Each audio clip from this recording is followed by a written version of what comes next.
So you mean to tell me there's no connection?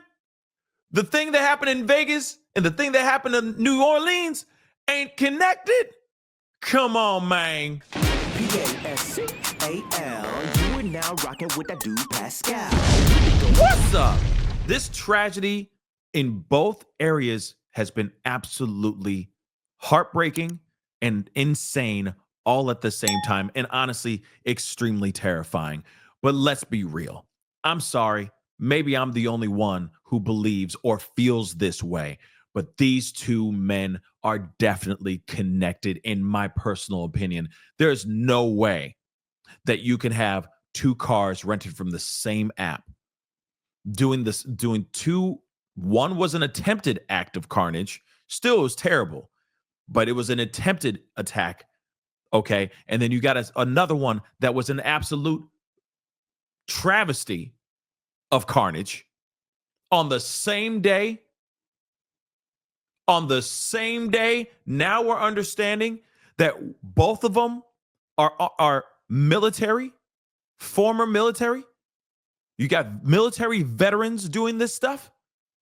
Now we're starting to understand that they also served at the same army base. Come on, man, you can't make this stuff up. This is we don't even need to figure out this math. This is 2 + 2 = 4. This is simple math. There's no connection? None whatsoever. Okay. But now they're saying that suspects in Vegas situation and the New Orleans attack served at the same army base, y'all.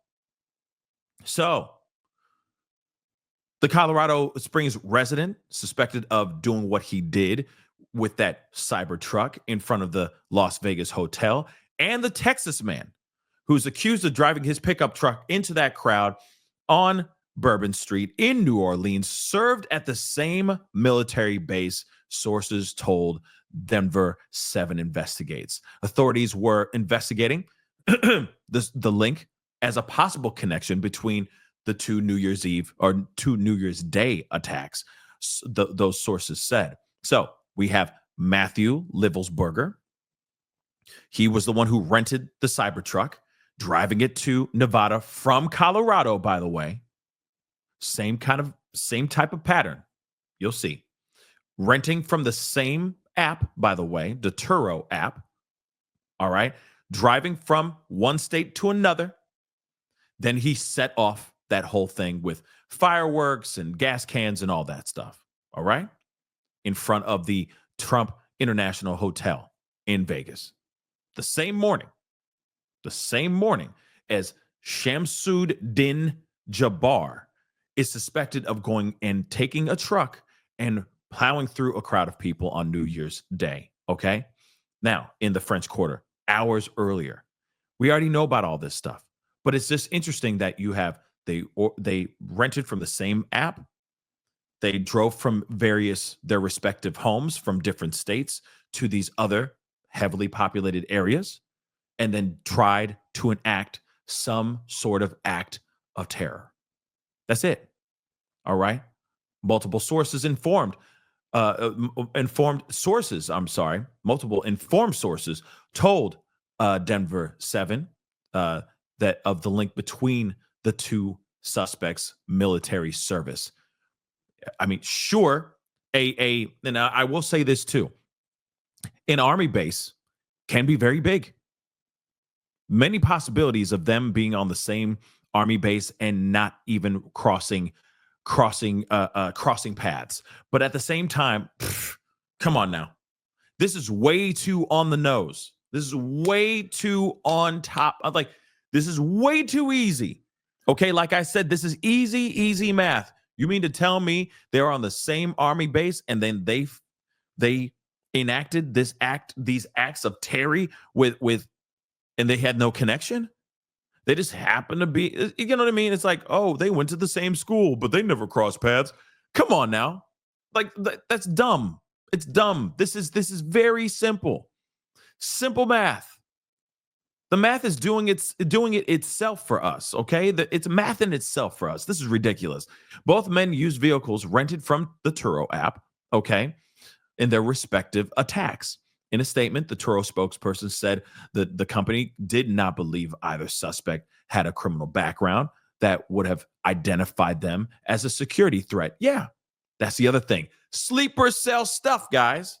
Sleeper cell. This is crazy. We already know Jabbar enlisted into the Army in 2007, March of 2007, working in both human resources and information technology. He deployed to Afghanistan from February 2009 to January 2010, then transferred into the U.S. Army Reserve in 2015. The service said in a statement reported by the Associated Press. He served until July of 2020, then left the Army, left the military with the rank of staff sergeant. So he got up there a little bit. That's crazy, okay? Authorities do not believe Jabbar, who was unalived by officers, acted alone in this truck rampage, clearly. And of course, they're still trying to get as much information about Matthew Livelsberger. Of course, when we get more information, because is more information out there. And when it gets there, we will talk about it. But again, there is a connection, guys. And it's ridiculous for anyone to think that there isn't. This is crazy for them to think that these two just happen to go to the same app, happen to drive and do what they did within hours of each other. Then on top of that, they're both former military, and they served at the same Army base. Like I said, maybe they didn't cross paths. That's a possibility. Maybe he was, maybe Matt and Jabbar were at the same Army base in 2 different times. That's possible too. But come on, guys. Come on. What say you guys, though? Comment down below. Let me know your thoughts. Do you think that this is connection? There is a connection here, or do you think there isn't? Do you really think that that law enforcement really have to work so hard to put 2 and 2 together? Because I feel like the pieces of the puzzle are starting to click, just ever so snugly. Let me know what your thoughts are. Hit that like button down below. Don't forget to crush that subscribe button. We'll talk here soon. Be good to yourselves. Be good to one another. Talk to you guys soon. This is the Pascal Show. Bye. Pascal. You are now rocking with that dude Pascal. We be going wild.